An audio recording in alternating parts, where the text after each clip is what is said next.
मनीष जी, आप बताएं कि आरोप ये भी है कि बैठक स्थगित जो हुई है वो कांग्रेसी जो पार्षद थे उनकी तरफ से स्थगित हुई है, कांग्रेस की जो महापौर हैं उनकी तरफ से स्थगित हुई है। क्या आपके इस बारे में क्या कहना है आपका? नहीं, बिल्कुल हकीकत है।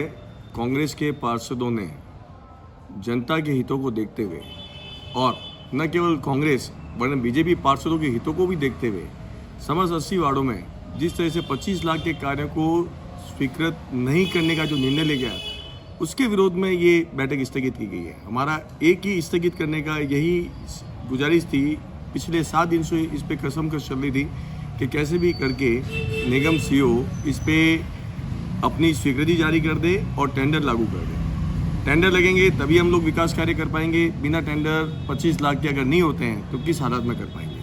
जिस तरीके से उन्होंने इसका परिप्रेक्ष्य उदाहरण दिया कि जितना फंड हमारे पास अवेलेबल है उसी के आधार पर हम टेंडर जारी करेंगे, तो आप ये सोचिए क्या पिछले 4 सालों में रिसोर्सेज में कोई कमी आई है या चेंज आया है।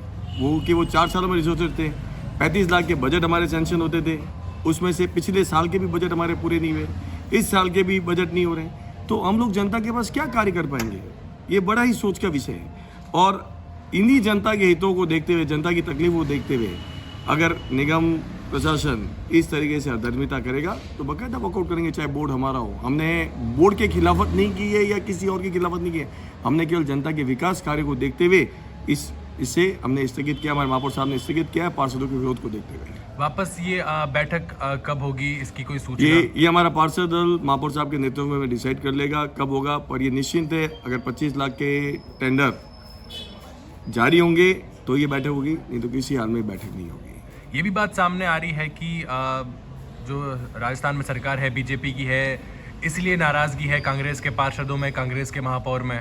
आप ये बात सोचिए कि नगर निगम जोधपुर दक्षिण की जिनकी बैठक कल होने जा रही है, वहाँ पे 25 लाख के टेंडर हो रहे हैं। नगर निगम उत्तर जहाँ कांग्रेस का बोर्ड है, वहाँ 15 लाख के टेंडर का उन्होंने मौखिक स्वीकृति दी है। जो 15 लाख करीब आप सोचिए अंडर वैल्यू जाके 11-12 लाख रुपए होते हैं। एक पार्षद 11-12 लाख में क्या करेगा। भेदभाव की नीति कौन अपना रहा है, इसी से जाहिर होता है कि एक दक्षिण के अंदर 25 और इधर 15। क्यों, क्या गुनाह किया है या कांग्रेस का बोर्ड है, ये गुनाह है हमारा? नहीं, ये गुनाह नहीं है।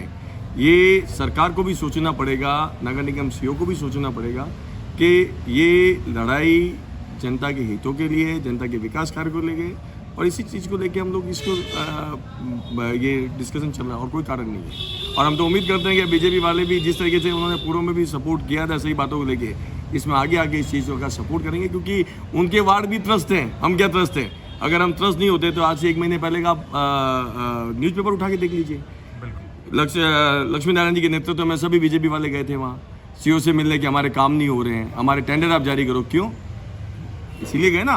वास्तव में टेंडर जारी नहीं हो रहे, वो भी पीड़ित है, वो पीड़ित क्या, हम सभी पीड़ित हैं, सबके सब पीड़ित हैं। और जब सभी वार्ड पार्षद इस बजट को लेकर पीड़ित हैं। और बिल्कुल 80 के 80 वार्डों के पार्षद पीड़ित हैं, एक नहीं 80 के 80। आप एक बात सोचिए, एक निगम पार्षद अगर अपना बजट ही उसके पास नहीं होगा, वो जनता के क्या काम करेगा। आपको बड़ी विचित्र हंसी आएगी कि चाहे रोड लाइट एक बेसिक चीज है। बिल्कुल, आज रोड लाइट का हम पिछले 1.25 साल में एक लाइट ही नहीं लगा पाए हैं, एक सिंगल लाइट। क्या ऐसा कभी हुआ है क्या? हौदी के ढक्कन लगा नहीं पा रहे हैं, क्यों, क्या करें। मतलब आप सोचो अगर टेंडर्स ही जारी नहीं होंगे तो हम लोग क्या कर पाएंगे, कुछ ही नहीं कर पाएंगे। मतलब बैठक स्थगित रहने वाली जब तक आपका जो बजट की मांगे हैं पार्षदों की वो पूरी नहीं हो जाती। सही बात है, 100% लेवल पे हमारा पार्षद दल ये डिसाइड कर लेगा। और मैं तो चाहता हूँ कि 80 के 80 पार्षद दल सही बातों पे इस पे आगे आए, चाहे बीजेपी हो चाहे कांग्रेस हो, जो हकीकत है उसी पे साथ दें। और उनको भी पता है कि 10-12 लाख रुपए में कोई काम नहीं होते हैं। और आप खुद सोचिए, क्या मैं आपके घर की आधी रोड करा पाऊंगा, आधी नहीं करा पाऊंगा, बाजू की नहीं कराऊंगा, ये कौन सुनेगा, कैसे होगा, किस सही से हम वर्किंग करेंगे। तो ये बड़ा गंभीर और सोचने का विषय है। और इस पर तुरंत प्रभाव से संज्ञान लेते हुए तुरंत प्रभाव से 24 घंटे के अंदर इसकी NIT जारी हो और वर्क ऑर्डर देने की भी गारंटी सीईओ साहब को देनी चाहिए कि आगामी 20 दिनों में हम लोग इसके ऑर्डर जारी कर देंगे।